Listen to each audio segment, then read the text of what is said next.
So as of right now, Spider-Man No Way Home still does not have a trailer, and a lot of fans are getting pretty fed up because we are starting to get Funko Pops in stores, and like the whole merchandising run is going to start soon basically. And a lot of people are kind of just like, where's the freaking trailer? Understandably. And typically when a trailer is delayed or just hasn't come out yet, people don't get too crazy about it. But because this movie has had so many rumors surrounding it, obviously like it's going to be a multiverse movie and that Daredevil is going to be in this movie along with the Sinister Six, all of that kind of makes me nervous about this movie. Like I trust me 100%, I would love for it to be a multiverse movie, but obviously we run the problem of it becoming a Spider-Man 3 or a Amazing Spider-Man 2 where there's just too much going on. All of these crazy rumors and theories, some of them have some pretty good evidence, some of them are pretty much confirmed, and some of them are just fans guessing what's going to happen. Like the whole thing with Daredevil, there has really been no evidence to suggest that he's going to be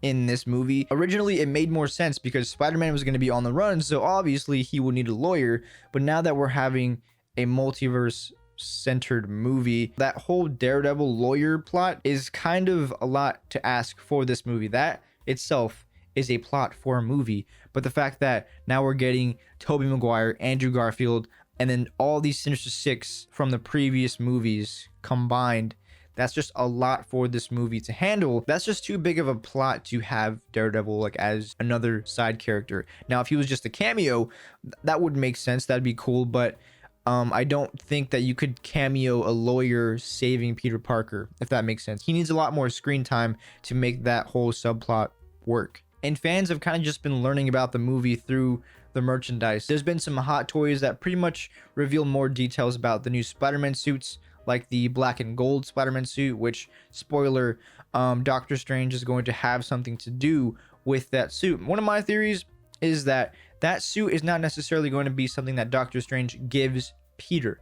You got to remember that I feel like fans would be annoyed if now Peter has a new mentor figure and Doctor Strange is like, oh hey, let me give you some magic. That doesn't make sense. I feel like Doctor Strange respects magic a little bit more than just giving it to some kid. So I feel like Ned and Peter are going to pull off some rebelling type stuffs and take some of Doctor Strange's magic and put that into the Spider-Man suit. And I feel like there might be some friction there, and that could make for an interesting story. That's just one thing that I've thought of that would justify Peter being able to use magic, and I would imagine that he ends up messing a bunch of stuff up because he's not a sorcerer.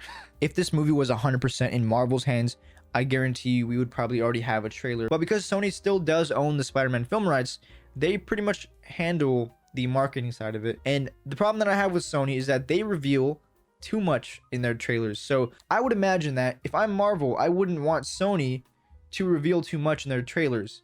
And I feel like they might have had a trailer prepped and Marvel was like, please do not show this thing because that would ruin the movie. And then Sony's like, but people are going to get excited. And then Marvel was like, no, please do not show that specific thing in the trailer. Please. Who knows, maybe a week after this video is uploaded, they'll release a trailer and this won't matter at all. But yeah, I kind of just wanted to give my thoughts on like, why is there no trailer yet? And like, should we be, I don't know, concerned?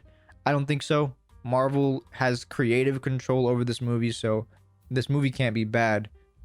Also, I kind of wanted to ask the question, what if Tobey Maguire was in the MCU? Or what if he was the MCU's version of Spider-Man from the start? Because if you remember, Nick Fury actually made a Spider-Man reference in Iron Man 1. So that's kind of a question and a video that I'm going to make if you want to stay tuned for that. And yeah, guys, give me your thoughts on Spider-Man No Way Home. What do you think of all the craziness that's been going on with this movie, or the lack of craziness?